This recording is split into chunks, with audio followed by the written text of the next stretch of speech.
na faixa das 20 horas aqui da Universitária FM. Oi, Lana, tudo bem? Olha, já tá tudo pronto para a segunda temporada do Pareia. E aí, já sabe quem vai chamar? Oi, Nath. Já tava super ansiosa por essa segunda temporada do Pareia. Não só já sei quem eu vou chamar, como eu já chamei e tenho certeza que todo mundo vai amar. Eita, que massa! E olha só, lembra que a estreia é dia 15, às 18h30, no rádio, na TV e nas redes sociais, beleza? Espalha pra todo mundo, tá?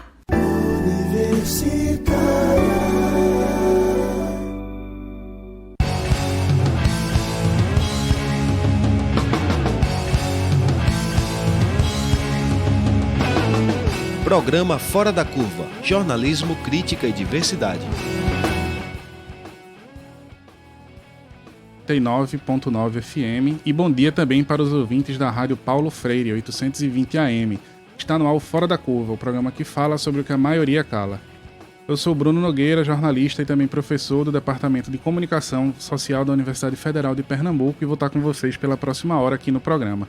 E se você está nos ouvindo pelo rádio, eu aproveito para lembrar que estamos ao vivo também na internet. Nossa página do Facebook fica no endereço facebook.com/programa Fora da Curva, tudo junto, e lá você acompanha uma transmissão em vídeo diretamente aqui do estúdio. Também pode aproveitar para mandar perguntas, dúvidas ou só um oi mesmo para os convidados, para a gente que está aqui fazendo o programa. Você também pode trocar uma figurinha com a gente na nossa conta do Instagram, que também é no perfil Programa Fora da Curva, assinar nosso canal do YouTube, que tem todos os nossos programas arquivados, e também acessar nosso site, www.programaforadacurva.com.br. Nele você encontra os programas categorizados a partir de temáticas. Então, por exemplo, família, gênero e sexualidade, ou então cultura, religião e educação, tudo agrupado já lá. Hoje no estúdio eu estou acompanhado de dois nomes já aqui da casa, Túlio Velho Barreto e Moacir dos Anjos, que são pesquisadores da Fundação Joaquim Nabuco, a Fundagem. Bom dia, Túlio. Bom dia, Moacir. Bom dia. Bom dia, Bruno. Bom dia aos ouvintes. Bom dia, Túlio. Bom dia a todos que estão aqui nessa rede.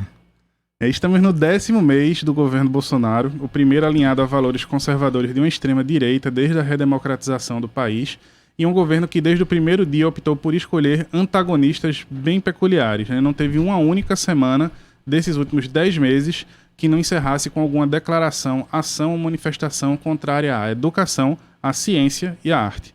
Se você acompanha o Fora da Curva, já ouviu sobre esses ataques com uma certa frequência.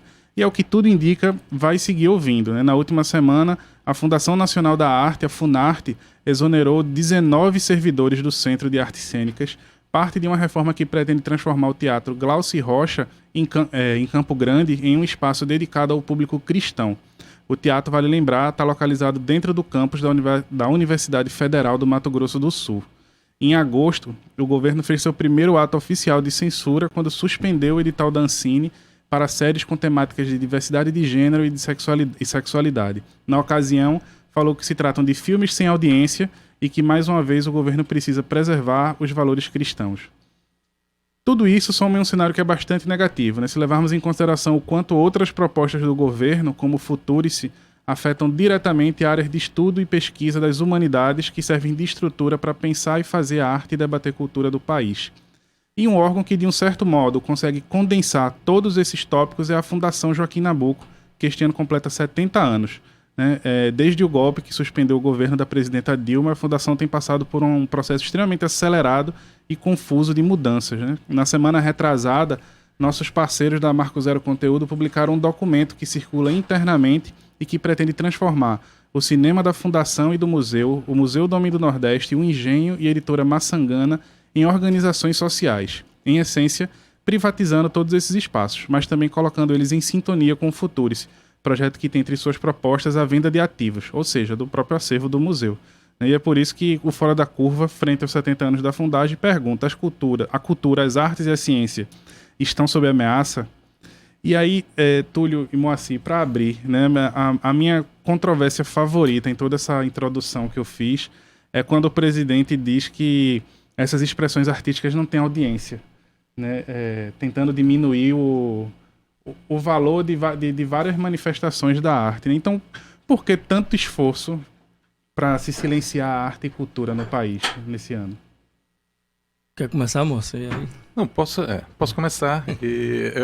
Eu acho que, na verdade, a gente está passando por um processo que se agudiza nesse governo atual, Bolsonaro, mas um processo que tem início já há alguns poucos anos atrás e que ganha potência em 2017, com vários casos de tentativas de fechamento de exposições, de perseguição a artistas, né, no bojo do surgimento desse caldo da ultradireita que levou à eleição do atual presidente.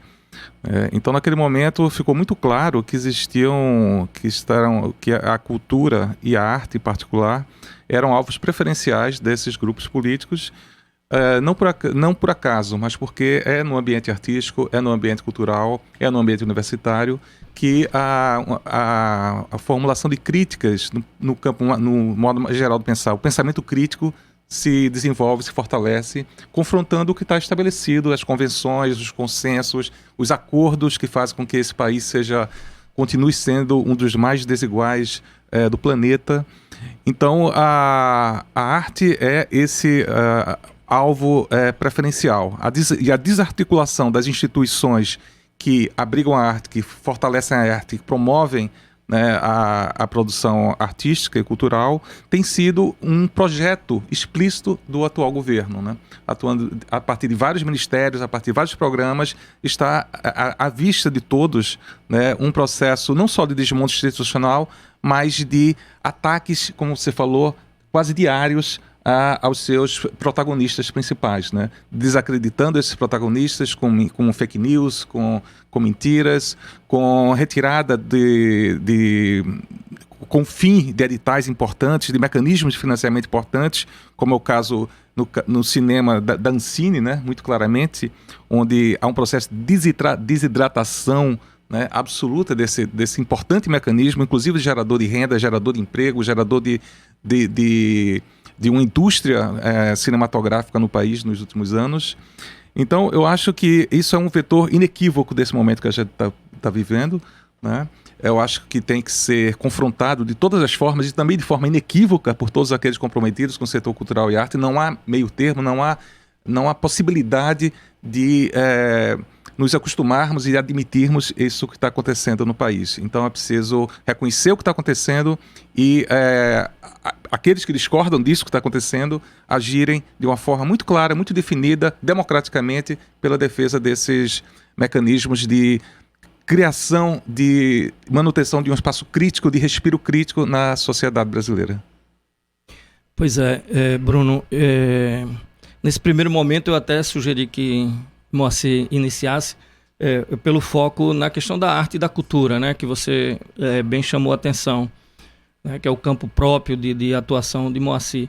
Quer dizer, Bruno, você tem toda a razão, né, quando você se reporta a Fundação Joaquim Nabuco como uma instituição que, de certa maneira, ela atua da mesma forma ou com a mesma intensidade naquelas áreas que são próprias do Ministério da Educação, que são próprias da universidade também, né? Não deixamos de atuar nas mesmas áreas em que a universidade atua, né? Pensando na área da pesquisa, né? Pensando na área da formação, né? E com dimensões diferentes, né? Na formação não é exatamente o nosso principal objetivo, né? Embora entendendo formação de um modo geral, a gente tem formação, inclusive, através do cinema, dos equipamentos culturais. Vocês formam as exposições. Então, mas não é o ensino formal universitário que a gente tem. A gente tem a pós-graduação, né? Nós possuímos 2 mestrados, um junto com a Universidade Rural e o outro um mestrado profissional na área de ciências sociais. E a área de extensão cultural, né, que a universidade tem e que talvez seja uma área não tão visível na universidade, mas que a Fundação, pelos equipamentos que ela tem e pela inserção que ela tem no espaço físico da cidade, né, tem o campus do Derby, por exemplo, que é bem central e que é onde se concentra mais a área cultural da Fundagem, embora tenha outros espaços culturais, né, em Casa Forte, por exemplo. Então a Fundação, de certa forma, a Fundação Joaquim Nabuco, de certa forma, ela funciona, é uma certa síntese, né, desse tripé, né? Ensino, pesquisa e a área de extensão. Sem esquecer toda a coisa da memória, do acervo que a Fundação tem e que é bastante importante. Então, uma instituição com esse perfil é uma instituição que termina sendo um alvo bastante visível para o governo, que tem essa perspectiva de combate ao que ele chama de marxismo cultural. O marxismo cultural é tudo aquilo que contradiz o pensamento do governo, né? Baseado nos preceitos que o governo defende aí. Então, tudo aquilo que não está de acordo é denominado marxismo cultural. É um espantalho, né? É um espantalho montado ali pelo governo, né? Que termina sendo o alvo do governo. Então, o que há é uma disputa nesse espaço, né? Evidentemente, eu diria que o governo trabalha até com a ideia muito cara a Gramsci, né? A questão estabelecer uma hegemonia no campo cultural, entender cultural aí com o C maiúsculo, né? No sentido mais amplo, antropológico, entendendo que não basta você derrotar o adversário, você tem que derrotar as ideias do adversário. E aí os adversários para o governo são os inimigos dele, né? Ele considera todo adversário em qualquer campo como inimigo. Então, é a coisa de ocupar espaços na área em que você forma a opinião. E aí é esse combate terrível que está dirigido às universidades e os institutos de pesquisa, a área cultural, a área artística, de modo geral, no Brasil todo. Então, é essa perspectiva que está colocada mesmo, né? E que, no caso da Fundação Joaquim Nabuco, a gente vai ter a oportunidade de conversar um pouquinho aqui, a gente sofre tanto quanto a Funarte e os outros órgãos que trabalham com a cultura e tanto quanto as universidades, pensando que as universidades elas ainda têm um certo distanciamento do MEC, que vem sendo encurtado, né, porque não tem sido respeitado, por exemplo, as eleições feitas para reitores pela comunidade acadêmica. E a nomeação do presidente da Fundação Joaquim Nabuco, por exemplo, e de outras fundações, é do livre-arbítrio do ministro, seja do MINC, do Ministério da Cultura ou do Ministério da Educação. Portanto, está muito próxima a gestão dessas instituições. Isso é que tem levado, por exemplo, a Fundação Joaquim Nabuco, que é um órgão que sempre teve uma certa, vamos dizer, para o bem e para o mal, uma certa estabilidade do ponto de vista da sua gestão. Ela, nos últimos 3 anos e meio, ela está no seu 4º presidente, né? Quer dizer, em média não está durando um ano um presidente na instituição. Então você imagina o impacto que isso causa na gestão de acervos, da pesquisa, da cultura e da área artística da instituição. Só complementando aqui o Bruno, que tu estava falando, eu acho que é preciso lembrar que a Fundação Joaquim Nabuco é uma instituição muito singular no universo de instituições públicas ligadas à educação e à cultura no Brasil. Porque é uma instituição que reúne tanto essa dimensão mais cultural, antropológica, que tu falou aqui, no sentido de criação e afirmação e preservação de valores através dos seus museus, dos seus acervos são iconográficos, históricos, que são incríveis, né? Através das pesquisas, né, que você cria e consolida conhecimento fundamental em diversas áreas para a sociedade brasileira, em particular da nordestina e pernambucana, mas ao mesmo tempo você tem uma dimensão de criação e de divulgação artística na Fundação, né, que faz com que essas mesmas tradições, esses mesmos consensos sejam o tempo todo postos sob uma lente crítica, né? Possam fazer o papel da arte, que é justamente, né, tornar esse campo da cultura cada vez mais amplo, mais inclusivo, mais complexo. Então, é uma das raras instituições brasileiras, públicas brasileiras, onde você tem essa dupla dimensão da conservação e do pensamento crítico, né, conjugadas nelas, né? Essa é uma riqueza fundamental que, a meu ver, não tem sido compreendida pelos sucessivos recentes ministros da Educação e da Cultura que têm surgido, né, nesses últimos anos, e que está sendo ameaçada pelo que tem circulado até o momento, né, nesses projetos de transformação, porque de alguma maneira esfacela essa fundação.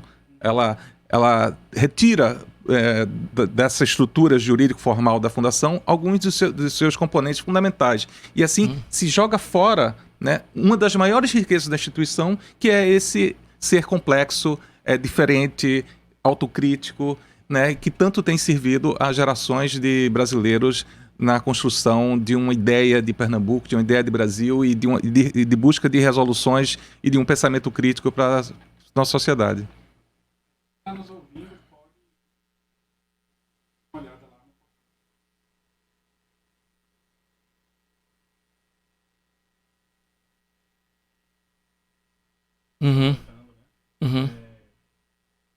O objetivo é criar uma marca da gestão e reconhecida de forma estável e longo prazo. Lembra um pouco o tipo de texto? Exatamente. Muito, mas não diz nada, dá margem para várias leituras são possíveis. Tá, então, bom, a Fundação Joaquim Nabuco, o título do programa, a pauta do programa já chama atenção. Quer dizer, a Fundação Joaquim Nabuco tem 70 anos. Ela completou esse ano 70 anos. Quer dizer, não é uma instituição criada ontem nem na semana passada. Né? Considerar no Brasil uma instituição com 70 anos é algo difícil de a gente observar, em função daquela coisa de que no Brasil... enfim, Caetano Veloso tem uma música, né, que se refere a isso, né?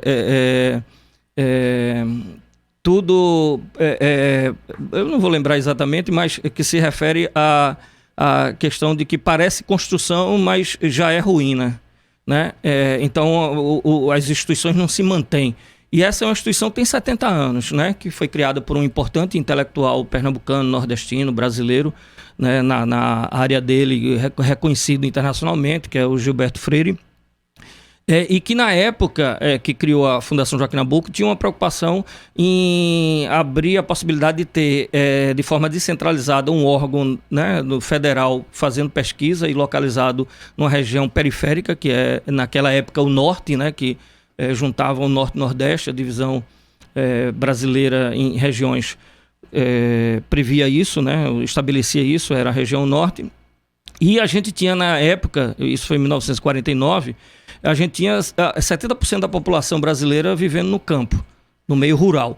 Então os estudos eram estudos voltados à questão rural e numa perspectiva definida por Gilberto Freire. Quer dizer, a Fundação Joaquim Nabuco não é mais isso. Né? A Fundação Joaquim Nabuco acompanhou as modificações, as mudanças que foram sendo operadas no mundo social, no Estado brasileiro, no contexto internacional. Né? A própria formação hoje dos seus pesquisadores, dos seus analistas de ciência e tecnologia, etc., é diferente do perfil que tinha-se na década de 50, 60, 70, no passado.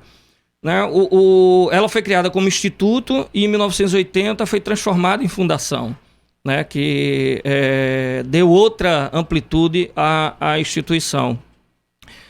Então, a ideia de que é preciso, vamos dizer, entre aspas, modernizar a fundação, a gestão, a atuação, a missão, os objetivos, etc., é algo que faz parte da vida da instituição, né?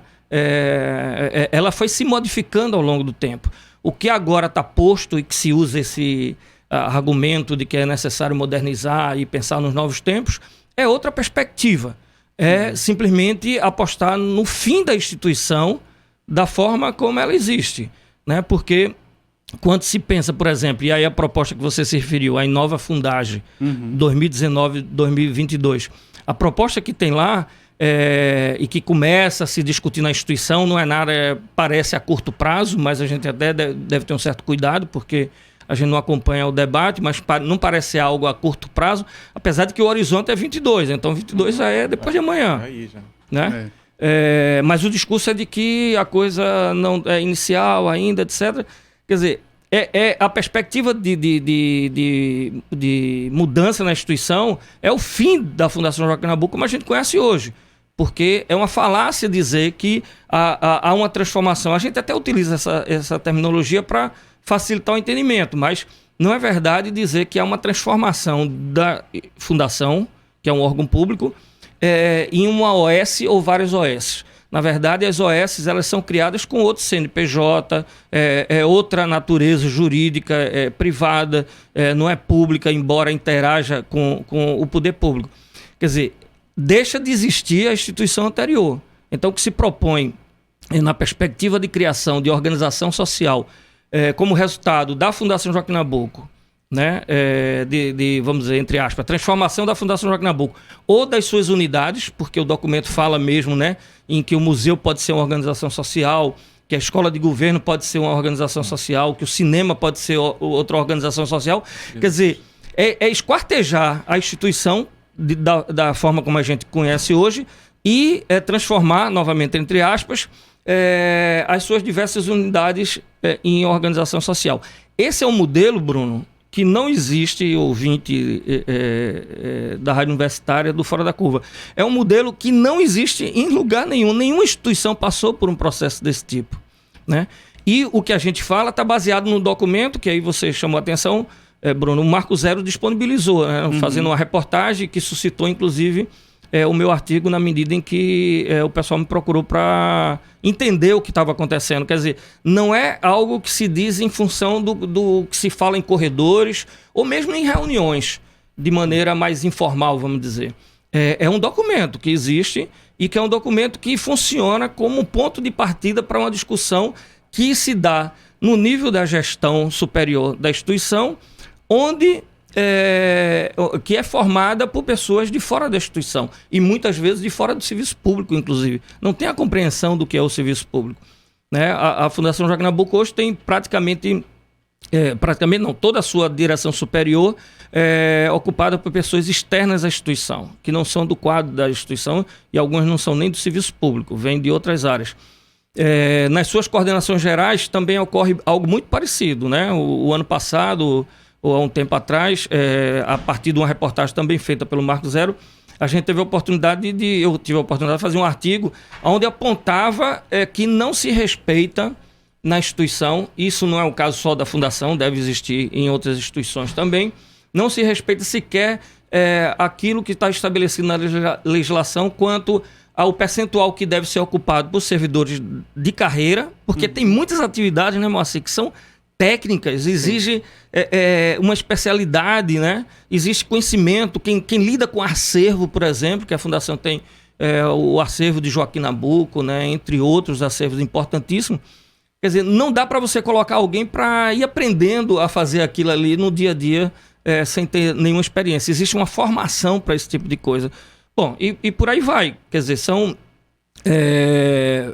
mudanças que foram sendo operadas a partir de 2016 para cá na instituição e que tem provocado esse tipo de manifestação que a gente, quando tem a oportunidade de ampliar o debate, porque a Fundação, enfim, não é dos servidores, né? É da sociedade, quer dizer, é um espaço privilegiado que Pernambuco tem, porque ela tem sede em Pernambuco, mas ela tem uma atuação no Nordeste e no país. E é interessante você chamar a atenção para o fato da instituição ser um patrimônio público, né? Da sociedade brasileira, porque quando a gente fala em OS, esse debate para OS, muitas vezes do jeito que ele tem sido feito, né, se defendido, parece que se dá por batido que é uma coisa que vai resolver algo, quase como uma panaceia, né? Não se colocam à luz as grandes dificuldades que esse modelo também embute, né? Dificuldades, primeiro, da ordem de financiamento mesmo. Porque a OS, na verdade, é um instrumento de gestão, né, privado, mas que funciona a partir, principalmente nos anos de implementação, a partir de convênios com o setor público que repassa para a SOS os recursos necessários para a execução das suas atividades, né? Então, a mera constituição de OS não resolve coisa alguma, pois continuará necessitando da transferência de recursos necessários para seu funcionamento, transferência de recursos públicos. E quando quando se considera que essa crise fiscal do Estado não está resolvida, não está equacionada, e considerando ainda que, uma vez que a OS seja criada, mesmo aqueles recursos que estavam por obrigação por lei serem aplicados na cultura e educação deixam de estar vinculados dessa maneira, você cria um risco ainda maior da fragilização desses segmentos de educação e de cultura, né? Basta ver, por exemplo, contra-exemplos em relação a essa ideia de que a OS resolve a questão das instituições culturais, o que tem ocorrido, né, com altos e baixos, com, por exemplo, o Museu do Carro do Sertão aqui, né, que enfrenta seríssimas crises, que é um OS, né? O Passo do Frevo enfrenta ainda, né, sérias crises. O próprio Rio de Janeiro, naquele grande espaço, né, do chamado Rio Maravilha, onde você tem o Museu de Arte do Rio, o MAR, e você tem o Museu do Amanhã, que são geridos por OS, né, estão à beira do colapso, porque há vários meses que a prefeitura não transfere os recursos para as OS estão no limite, estão ameaçando fechar nos próximos meses, né? E, portanto, fechar o Museu do Amanhã, fechar o Museu de Arte do Rio. E, além disso, a outra questão fundamental que deve ser pensada é a questão do controle social, porque essas OS passam a ser geridas a partir de conselhos, onde são conselhos esses que são permeados de interesses privados também, que vão direcionar os rumos dessas instituições e o dia a dia, inclusive também o dia a dia dessas instituições, né? Implicando que pesquisas serão feitas, que obras serão adquiridas, que projetos de exposições e o museu, as galerias vão receber.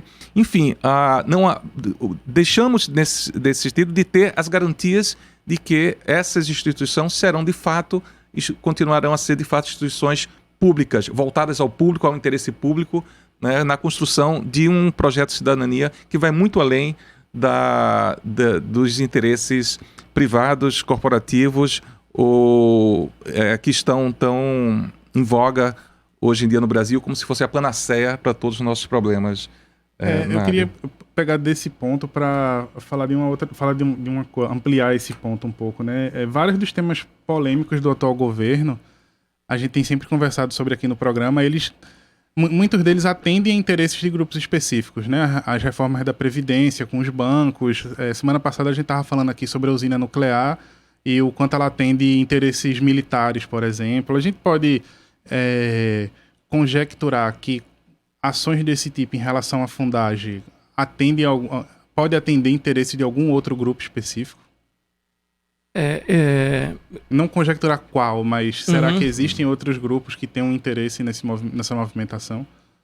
Vê só, eu acho que é possível sim que tenha interesses pontuais, né? Quando, por exemplo, o documento coloca, eu vou ler aqui, são 4 frases, 2 frases só, mas para a gente ter uma referência, que é o documento que está dizendo, né? Que está em discussão na autogestão da instituição, não com os servidores, evidentemente. Aí diz assim: inovações para valorização dos ativos, como cinema, museu, editora, produtora e engenho. Ao final, no longo prazo, transformar alguns ativos em organizações sociais, para maior agilidade nos processos de seleção e contratação de equipe, realização de eventos, projetos, captação e geração de receitas. Quer dizer, aí mostra claramente, né, um objetivo de não ter mais concurso público para ocupação de cargos. Então, o que é que vai se fazer a partir de então? Sendo um OS ou alguns OS, há a possibilidade de contratação, né, no âmbito da precarização das relações de trabalho que a gente tem com as reformas sucessivas que a CLT vem sofrendo, e sem realização de concurso público. Então, é uma porta escancarada para o aparelhamento, né? E aparelhamento amparado na lei, né? Com respaldo da lei. Quer dizer, hoje a gente fala em aparelhamento, inclusive do aparelhamento da Fundação Joaquim Nabuco, desde 2016 para cá, e a gente contesta baseado na legislação que, né, exige que haja um percentual de servidores ocupando os cargos comissionados, etc. Quer dizer, você vai fugir a esse problema. Você vai ter uma legislação que lhe ampara e que permite a contratação sem concurso público. Então você contrata ao bel prazer quem você quiser. Por outro lado, a própria gestão vai ser feita pelos chamados, eu colocar entre aspas, porque é como se fala, dos empreendedores culturais. Quer dizer, muitas vezes são pessoas, né, que montam suas empresas e que vivem dessa relação com o Estado, participando de editais, etc. Quer dizer, e muitas vezes existem contratos que são feitos, que suscitam suspeitas, empresas que são, às vezes, empresas de fachada e que atendem a demanda de contratação de serviço público, fugindo até a licitações, etc. Existe até no âmbito da própria Fundação Joaquim Nabuco algumas denúncias que foram feitas nesse sentido e que vêm sendo investigadas pelos órgãos de controle, o Tribunal de Contas da União, a Controladoria Geral da União, vem acompanhando esse processo. Então, você imagina, Bruno, se você tem, como o Moacir chamou a atenção, né, que tipo de controle externo haverá sobre as organizações sociais, né, que é um debate que existe até dentro do próprio Tribunal de Contas da União. Então, você escancarando isso e tendo a possibilidade de contratar quem você quiser, não na quantidade que você quer, aí tem determinados controles, mas para ocupar aqueles cargos que você ocupa, contrata quem quiser. Contrata, inclusive, para atividade finalística, né? Uhum. Porque hoje é permitido. Numa situação de precarização completa das relações de trabalho, da legislação, né? Então, há um interesse. O interesse é o interesse do mercado, né? Mas o mercado ele tem uma face, tem um nome, são pessoas que atuam aí e que defendem particularmente seu interesse acima de qualquer questão, sem pensar no tipo de prestação de serviço que tem o serviço público, a atividade do Estado. Se você pensar, por exemplo, no cinema, né? O cinema da Fundação ele tem uma programação que não é exatamente... se diferencia da programação comercial. Ele pratica um preço diferenciado do mercado, né? De salas de cinema. Por quê? Porque é um órgão público. Quer dizer, a perspectiva colocada é a de formação de um público de cinema, quer dizer, reflexivo, crítico, etc. Eu vou pedir só para segurar o raciocínio rapidinho, que eu vou querer voltar nesse ponto, mas a gente tem que entrar no intervalo agora. Perfeito. Fora da Curva, jornalismo analítico na Rádio Universitária, a nossa rádio pública. Universitária FM 99.9. Olá, ouvintes da Rádio Universitária. Aqui quem fala é Rafael Marques, bandolinista e regente da Orquestra Malassombro. Venho aqui para convidar a todos ao nosso próximo acerto de marcha, que será no Armazém do Campo, dia 13 de outubro, a partir das 16 horas, aberto ao público. Vamos lá! Onde estou eu? Onde está ali? Oi, Lana, tudo bem? Olha, já tá tudo pronto para a segunda temporada do Pareia. E aí, já sabe quem vai chamar? Oi, Nath! Já tava super ansiosa por essa segunda temporada do Pareia. Não só já sei quem eu vou chamar, como eu já chamei e tenho certeza que todo mundo vai amar. Eita, que massa! E olha só, lembra que a estreia é dia 15, às 18h30, no rádio, na TV e nas redes sociais, beleza? Espalha pra todo mundo, tá? Você, pai, tem papel muito importante na amamentação. Proporcione à mãe um ambiente tranquilo e permita que ela dedique-se exclusivamente ao bebê. Apoie e incentive sua companheira. O sucesso na amamentação também depende de você. Uma produção Rede Nacional de Rádio. Festival no Ar Coquetel Molotov 2019. Dia 16 de novembro no Caxangá Golf Club. Shows de Lineker e os Caramelos, Gui Borato, MC Tá, Black Alien, Seve da Lisa, Luiz Lins e muitas outras atrações em mais de 12 horas de programação. Ingressos já à venda na Simpla. Mais informações em coquetelmolotov.com.br. Apoio Rádio Universitária FM. Realização Coda Produções.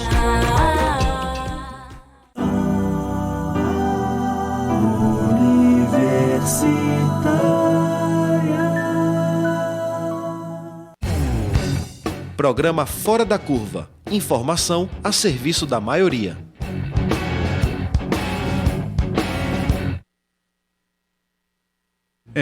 Estamos de volta com o programa Fora da Curva. Eu sou o Bruno Nogueira, estou aqui com o Túlio Velho Barreto e com o Moacir dos Anjos, que são pesquisadores da Fundação Joaquim Nabuco, que completa 70 anos de atividade este ano. E aí, antes de entrar no intervalo, a gente estava chegando num ponto que era um que eu queria trazer, né? Uma das não é nenhuma interpretação, né? Tá lá na fala, na reportagem da Marco Zero, diz que uma das facilidades da desburocratização é porque quando o dinheiro entra na fundação, entra para um fundo federal, para depois ser redistribuído, e que agora seria feito diretamente, falando especificamente da programação do cinema, né? Mas para quem frequenta cinema sabe, né, que o ingresso do cinema da fundação é R$7, assim como o preço para visitar as exposições no museu é um valor extremamente simbólico. Não lembro agora de cabeça, mas é uma coisa... Eu lembro que eu paguei R$3, R$4, alguma coisa assim, a última vez que eu fui. Então, se espera que vai gerar receita, será que há um risco de se mudar essas programações, a gente começar a ter um cinema do multiplex ocupando esses espaços ou essas exposições do mundo pop gigantesco que custam R$100 para entrar, ocupando um espaço do Museu do Homem do Nordeste? Isso é um risco? Pode, claro, vamos lá. Eu acho, Bruno, para começar a gente teria que pensar o seguinte, que as sociedades democráticas são geridas a partir de fundos públicos, né? Nós todos contribuímos para a criação desse fundo público através dos impostos diretos, indiretos, etc. E algumas coisas são designadas como bens públicos que devem ser financiados e oferecidos ou gratuitamente ou a preços acessíveis principalmente a parcela mais necessitada da população, como saúde, como educação. Né? São lutas políticas de muitas décadas para construir um espaço mínimo de financiamento público dessas questões, como cultura e como artes também, né? Eu acho que, como sociedade, o Brasil tem que decidir se quer manter ou não essas áreas financiadas por esse fundo público que nós criamos, né? Tem que decidir, por exemplo, que a Fundação Joaquim Nabuco é uma instituição que deve ser financiada. Nós todos aqui que estamos nessa mesa concordamos que sim, né? O que eu acho muito grave é passar a ideia que, inclusive, de que a Fundação Joaquim Nabuco, passando por outra ordem jurídica formal como as OS, vai conseguir se financiar sem esses fundos públicos, né?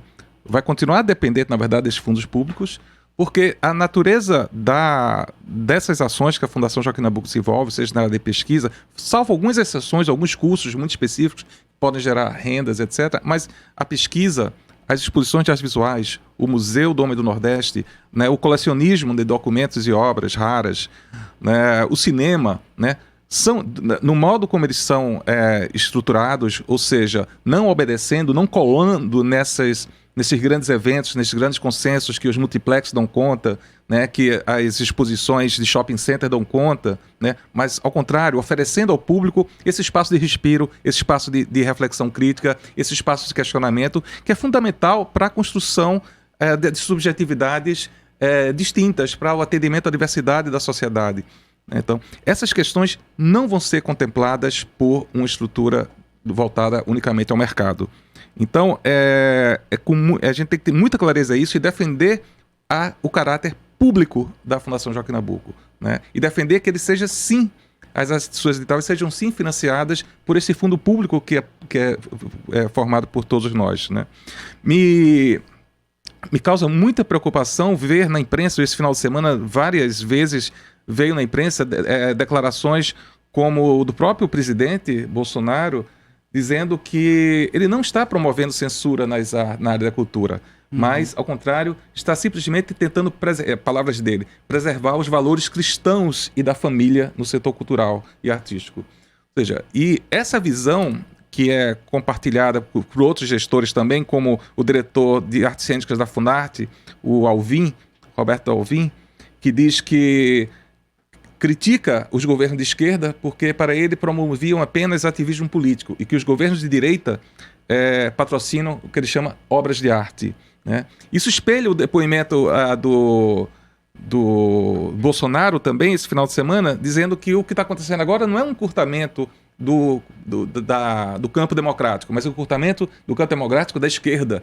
e não da direita, como se o campo democrático não fosse justamente esse espaço de embate entre as diferentes divisões de mundo. Isso. Então, o que me preocupa muito é que ganha cada vez mais espaço corrente no governo e em setores da imprensa essa ideia de que existe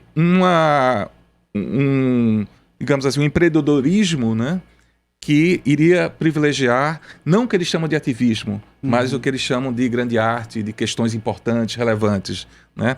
Como se não estivéssemos, como o Túlio bem lembrou, vivendo um momento de disputas, né, de questões que devem ou não ser pautadas na arena pública, que devam não ser financiadas, né, por esse fundo público que existe. Então, eu acho que não resolve do ponto de vista de financiamento, quer dizer, essa tentativa, voltando para o caso específico da Fundação Joaquim Nabuco, né? As ações que a Fundação Joaquim Nabuco exerce, desempenha, que podem ser eventualmente modificadas, melhoradas, transformadas, como o Túlio mencionou, isso é comum, isso é normal, né, num processo de vida institucional, mas essas atividades, do jeito que elas existem, e na relevância que elas existem hoje para a sociedade, não serão mantidas, muito provavelmente não serão mantidas se nós mudarmos o sistema de gestão da Fundação Joaquim Nabuco. Não esperemos que o cinema da Fundação Joaquim Nabuco manterá essa programação tal como está, se mudarmos para um S. Não esperamos que as exposições de arte da Fundação Nabuco tragam reflexões sociais e políticas que você não vai ver em nenhuma outra instituição dessa cidade e em muitas poucas do Brasil. Né? Não esperemos que as pesquisas da Fundação Joaquim Nabuco continuem a se voltar para as questões sociais, que não estão necessariamente ligadas a grandes empreendimentos, não dão suporte necessariamente a grandes empreendimentos, mas que são fundamentais para que a gestão pública possa tratar dessas questões através de suas políticas de modo mais informado e mais, enfim, embasado cientificamente. Então, vejo com muita preocupação porque a justificativa que está se dando para essas mudanças, que é a Fundação Joaquim Nabuco passar a se autofinanciar, não vai acontecer, a não ser que se mude radicalmente o perfil das atividades que horas são desempenhadas pela Fundação. E aí, Túlio, talvez possa falar um pouco mais da questão da pesquisa. Eu puxar justamente isso, né? Até porque a pesquisa ela não tem como funcionar nessa perspectiva. Né? Exato. Quer dizer, qual é a pesquisa que interessa ao mercado? Se a lógica é do mercado, né? O Futurice, né, que é o projeto do governo que pretende valorizar os ativos públicos, permitindo uma outra destinação a esses ativos. Os ativos aí são os equipamentos, né? Por exemplo, propiciar a ocupação do campus universitário ou das edificações da Fundação Joaquim Nabuco pelos chamados empreendedores para desenvolver outras atividades que não necessariamente as atividades próprias para as quais essas instituições foram criadas, as universidades e a Fundação, por exemplo. Né? E eu acho que o Moacir colocou bem. Você tinha perguntado a questão do cinema, né, da programação, do custo. Não é só cinema, museu. É evidente que o acervo, na constituição de uma organização social, o acervo não vai ser o acervo que existe hoje, né, que tem uma perspectiva. Vai ser um acervo que vai ter outra perspectiva. É uma perspectiva que talvez interesse a determinados segmentos, né, sejam evangélicos ou sei lá, né, mas que esteja aí no guarda-chuva ideológico do atual governo. E com relação à questão do financiamento, e aí eu vou falar da pesquisa, mas a questão do financiamento, Moacir tem toda a razão, quer dizer, é uma falácia achar que a mudança da natureza jurídica da instituição ou a criação de diversas instituições com outra natureza jurídica que não a vigente, que é uma instituição pública, resolve o problema. A história mostra que isso não ocorre. Né? Se a gente lembrar, por exemplo, a Fundação, o Instituto Joaquim Nabuco foi criado no longínquo ano de 1949 como uma autarquia. A autarquia é aquela instituição que, por exemplo, todo o seu financiamento é um financiamento oriundo do Tesouro Nacional. Né? A contratação é uma contratação para exercer uma função dentro da atividade pública. Né? No caso do governo federal, são servidores federais. O Instituto deixou de ser uma autarquia em 1980, quando foi transformado, e aí sim, por transformação, na Fundação Joaquim Nabuco. Né? Então o Instituto é de 49, em 1980 se transforma em fundação e aí amplia a sua atuação, inclusive na área da arte, né? Com suas galerias, etc. Quer dizer, o que mostra que essa instituição não é aquela instituição criada em 49, mas ela foi acompanhando o dinamismo da sociedade. Quando é criada a fundação, é criado um ornitorrinco. Né? A fundação ela é criada como uma instituição pública de direito privado, Quer dizer, algo que não existia, foi uma invenção naquele momento. Qual era a ideia que estava embutida? A autonomia da instituição para poder fazer contratações, ainda que no âmbito da CLT, e da CLT como existia na época. O quadro de servidores públicos estatutários, ele ficou em extinção, que era o antigo DASP, né, o Departamento de Administração de Serviço Público, e havia a possibilidade de contratação pela instituição. E havia a possibilidade de arrecadar recursos próprios, que aí ia para uma conta separada da conta do Tesouro e era administrada pela presidência da Fundação, pela gestão da Fundação, como recursos próprios, né? Oriundo de taxa de administração, de convênios que se fazia e de atividades que eram colocadas a partir de convênios, de cooperação, etc., mas que entrava recursos próprios na instituição. Não ia para uma conta do governo. Uhum. Bom, e os anos 80 e parte dos anos 90 foram anos de crise na instituição, né? Os anos 80 foram anos de crise. A instituição tinha dificuldade de pagamento de conta de energia, conta d'água, telefone, ameaça de corte. Essa era a realidade naquele período. E ela tinha a possibilidade de prestar serviços e arrecadar, né? E ter uma conta própria para contribuir com o orçamento da instituição. Então, não resolveu. O que foi que resolveu? Foi a partir dos anos 90, inclusive no governo Fernando Henrique Cardoso, quando foi criado o plano plurianual. Quer dizer, se colocou outra perspectiva com relação à questão do planejamento no Estado, né? O estabelecimento de um plano que era um plano de 4 anos, onde se previa um determinado orçamento. Ainda foram anos de dificuldade. E naquele período, Bruno, a Fundação Joaquim Nabuco enfrentou um debate interno, né, assim, em torno da ideia de se transformar, entre aspas, em uma organização social. Uhum. Foram quase 2 anos de discussão. Fernando de Melo Freire, filho de Gilberto Freire, na época presidente da Fundação Joaquim Nabuco, tinha a posição de que era positivo transformar numa OS, numa organização social, que não é uma novidade. Isso é o modelo do PSDB desde os anos 90. Ele gostaria, na época, ele falava sobre isso, tinha a intenção de transformar a Fundação numa OS. Por quê? Porque queria liberdade para ter recursos próprios e poder fazer contratação como achava mais conveniente para a instituição. Foram quase 2 anos de debate isso, interno. Se formou uma comissão ampla, existe um documento que foi produzido à época e majoritariamente se viu que era inadequada por todas as razões que a gente já chamou atenção, Moacir. Chamou atenção a questão do financiamento, da necessidade de ter recursos públicos pela natureza da instituição e da atividade desenvolvida ali, seja na área de pesquisa, na área de formação, seja na área de extensão cultural. E aí envolvendo as artes também. Então, se chegou à conclusão que não era adequado, né? Agora a gente está revivendo esse processo como se transformasse a Fundação em uma OS ou várias OS, fosse resolver o problema financeiro num contexto de crise econômica similar ao que a gente tinha nos anos 80 e muito parecida com o que a gente tinha nos anos 90. Então, a história aponta e as experiências apontam para a falácia desse discurso de que vai se resolver, como o Moacir colocou, quer dizer, a panaceia dos problemas que uma instituição ou serviço público esteja enfrentando. A questão é, o que é que se faz com as receitas correntes do Estado? Né? O que é a prioridade do governo? Qual é a política? O governo anunciou ontem que vai fazer vai tomar iniciativas no sentido de fazer uma reforma administrativa que prevê o fim da estabilidade do servidor, uma série de outras medidas, redução de salários e jornada de trabalho, etc. E também na perspectiva de até a possibilidade de deixar de pagar salário de servidor caso a capacidade de gasto do Estado seja corroída. Quer dizer, isso é para quê? Aí o Paulo Guedes diz o que é, né?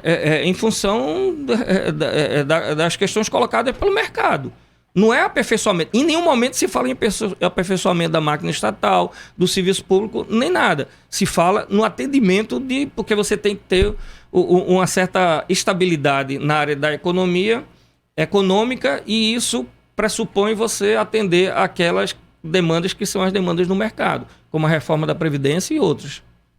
Deixa eu tentar juntar duas questões aqui para fazer uma gestão do tempo. São duas que dialogam. A Fundagem, ela sempre teve uma sinergia muito forte com a mídia, né? Eu lembro, eu trabalhei nos 3 jornais, na época que eu estava nos jornais, nos cadernos de cultura, pauta da Fundagem sempre entrava e quase sempre era capa, né? Me parece que, de um certo modo, tudo isso que a Fundação tem vivido tem passado pouco pela imprensa tradicional. Não sei se é uma impressão errada que eu tenho. Queria que vocês... Você diz o quê? O processo interno e não as... É verdade. Enfim, se essa atual questão tem sido, de um certo modo, silenciada, como é que vocês estão vendo a cobertura da imprensa, que até um tempo atrás tinha essa certa sinergia, né? E juntando com isso, também o fato de que todos esses espaços que a gente está conversando aqui são alguns dos principais espaços de circulação de arte, cultura e educação, não só no Estado, como no Brasil, se tem tido alguma manifestação, diálogo com a classe artística, né, frente a tudo isso que está se colocando agora. Imprensa e classe artística, né? Como é que eles têm reagido a isso? Eu não saberia dizer, Bruno, em relação à imprensa, que eu não tenho, de fato, acompanhado tanto o que tem saído, assim, de uma forma sistemática. Mas a impressão que eu tenho é que, de fato, aí eu acho talvez mudanças não só da Fundação, mas da própria imprensa, né? Essas discussões e essas atividades, essas ações, muitas vezes carecem de uma reflexão maior. Às vezes até são divulgadas, né? Tem uma visibilidade, mas não são exploradas, né, com espírito crítico e com a profundidade que a questão necessita. Tudo isso que Túlio falou aqui, em termos da história da instituição e das questões que se abrem para ela nesse momento, já mostram como é complexa a coisa, né, e como importante é essa discussão, né. O que eu sinto é que a Fundação tem, e a inauguração desse novo prédio da Fundação Joaquim Nabuco no Derby, a reinauguração depois de uma reforma de 3 anos, mostra, tem instalações espetaculares em relação a outras instituições de pesquisa e de cultura no país, né? Basta a gente viajar para Belo Horizonte, mesmo para Rio, São Paulo, Salvador, Fortaleza, que você vai ver instituições similares de arte e cultura. Quando a gente compara com a Fundação Joaquim Nabuco, a gente vê como a Fundação Nabuco também equipada. Os cinemas são incríveis, né? A galeria é muito boa, né? Salas de aula, né? Claro que em outros lugares ainda o processo está em curso de readequação dos espaços, mas é um ativo extraordinário, né? Que evidentemente que setores privados estão de olho nesses ativos, né, que a gente tem, né? Mas é um ativo não só físico, é um ativo simbólico muito importante, né? O patrono da instituição é Joaquim Nabuco, né? Uma figura central em várias discussões cruciais da sociedade brasileira, inclusive a questão da escravidão nesse país, né? Da permanência, inclusive, dessas questões no país contemporâneo. É fundada por a iniciativa de Gilberto Freire, também um personagem fundamental na implantação das ciências sociais no Brasil, em particular da sociologia, né? Por todas as críticas que hoje em dia possam suscitar a sua obra e que suscitam, né, é inegável a fundamental importância dele, inclusive de pautar questões como questões de raça, de classe, do cotidiano, enfim, nas nossas ciências sociais. Então, essa instituição tem um legado físico e simbólico, né, fundamental, que está, sim, posto a risco quando se pensa de uma maneira apressada, assodada nessas formas de transformação que estão sendo postas à mesa. Eu não defendo que a instituição deva ser imobilizada, né? Mas eu acho que temos que ter muita responsabilidade quando pensamos em transformações tão radicais como essas que estão sendo propostas para atender unicamente uma necessidade, né, de desobrigação fiscal do Estado sem levar em conta a enorme contribuição que a Fundação tem feito para a sociedade brasileira em diversos campos diferentes. Vê só, Bruno, você tem toda a razão com relação a que esse tema... quer dizer, eu não sei se você fez uma afirmativa ou se foi a pergunta, mas, enfim, o tema é a discussão sobre o papel da instituição, o que pode ocorrer com a instituição, ou as mudanças que podem ser operadas na instituição. Essa discussão está fora da mídia tradicional, completamente, né? O Marco Zero, em função do jornalismo investigativo independente que vem realizando, ou que realiza desde a sua criação, está na origem do Marco Zero, quem está mais atento a esse tipo de coisa e tem acompanhado a gestão da instituição, desde da mudança da saída de Paulo Rubens Santiago para a entrada de Luiz Otávio Cavalcante em 2016 ainda. Mas porque mudou completamente o comportamento da grande mídia, né? A gente não tem dúvida com relação a isso. E eu afirmo, baseado na experiência que nós tivemos na sucessão de Fernando de Melo Freire, filho de Gilberto Freire, quando ele saiu e assumiu o ex-ministro da Justiça, Fernando Lira. Quer dizer, naquele momento, o debate sobre a sucessão na Fundagem era um debate que estava nas primeiras páginas dos jornais. A gente tem arquivo montado sobre aquela época e todo esse processo em discussão na instituição. E a mídia acompanhava, era a capa de todos os cadernos culturais, era pauta na coluna que tratava de ciência e tecnologia e diversas outras temáticas. Quer dizer, havia uma preocupação, quem vai assumir a Fundação Joaquim Nabuco, o projeto vai ser mantido, quem vai assumir suas diretorias, tudo isso está lá. A especulação em torno de nomes, perfil, etc. A expectativa da sociedade em relação às mudanças que podiam ser operadas. Então, os artistas eram vidos com relação ao que poderia ocorrer com a Fundação, os cientistas sociais, todo o pessoal da área de ciências humanas, enfim... Isso não acontece mais. Quer dizer, a Fundagem continua tendo o espaço institucional, né, de divulgação da sua programação, etc. Hoje mesmo está se falando do stand na Bienal da Fundagem, a programação e tal, nos jornais locais, páginas inteiras dedicadas a isso. Agora, essa discussão que a gente está fazendo aqui é uma discussão que até a importância de estar aqui debatendo é para que ela ultrapasse os muros da instituição, porque é um órgão público.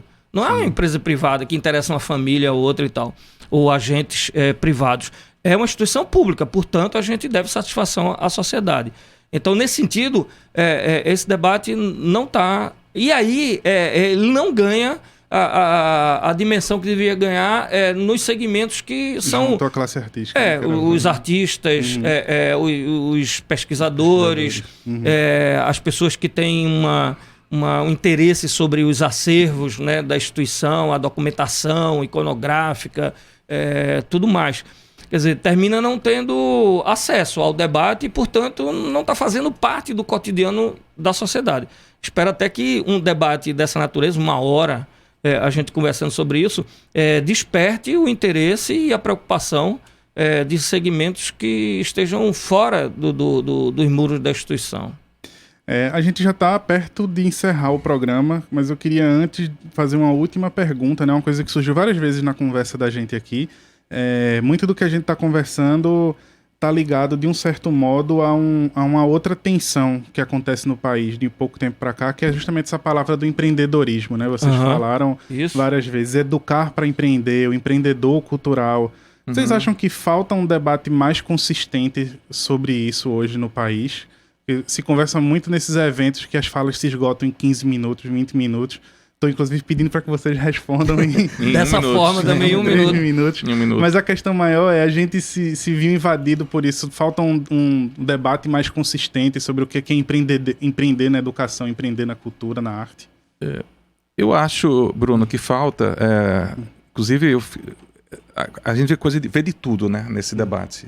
Semana passada, o vice-presidente da República comparou, falou que os bandeirantes, né, eram os primeiros empreendedores do Brasil, né?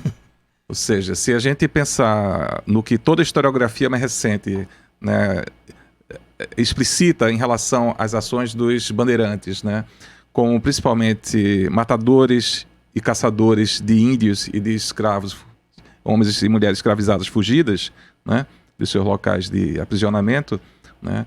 E você diz que eles são os grandes empreendedores do Brasil, o que é que a gente pode tirar disso? Que empreendedorismo é uma coisa selvagem, é algo que não vê limites para suas ações, né? Não leva em considerações o bem-estar dos habitantes de determinado lugar. Enfim, eu acho que foi evidentemente muito mal colocado pelo vice-presidente da República, mas que denota um pouco como essa ideia de empreendedorismo é frouxa, né? O debate é frouxo sobre isso, né? Porque se o vice-presidente da República compara o empreendedorismo aos bandeirantes, é porque é algo de muito sério no inconsciente dessa declaração, né? Como se o empreendedorismo fosse algo que, de algum modo, não levasse em conta essas bobagens, né? De segurança, essa segurança de empregabilidade, né? Como se não levasse em conta o bem-estar social da população, como se de fato o empreendedorismo fosse aquelas ações que se livrassem desses penduricários todos, né? Que visassem um suposto desenvolvimento econômico, né? Sem essas amarras, né?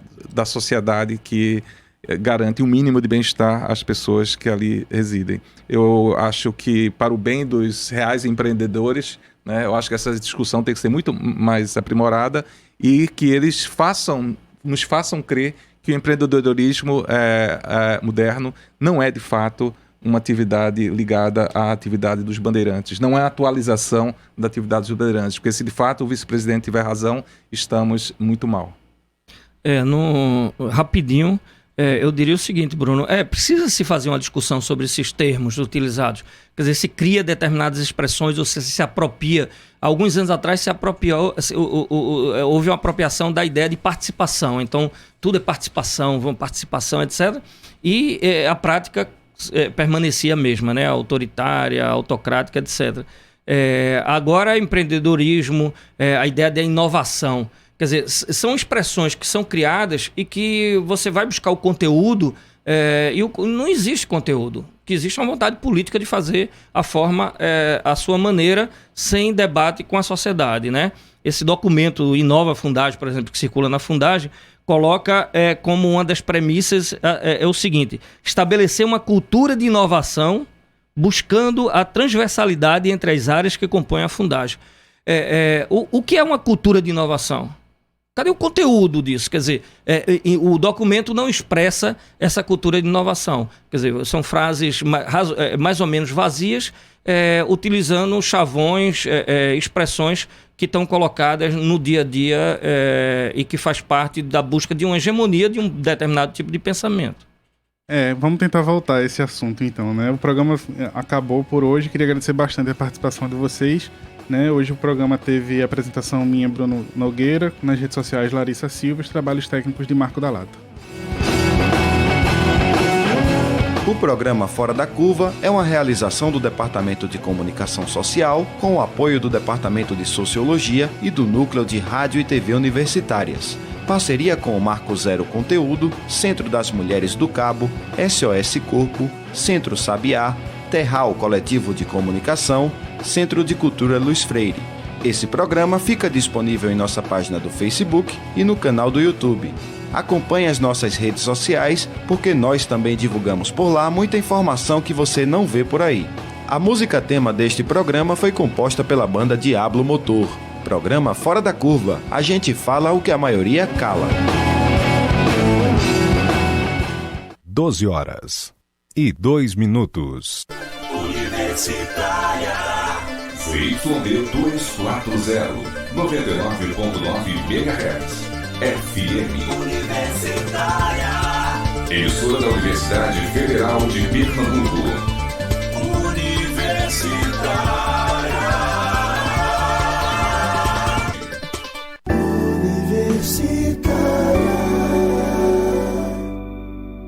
Boa tarde, ouvinte do Almoço Musical, que está começando agora, trazendo para você clássicos nordestinos, músicas inesquecíveis, volume 7.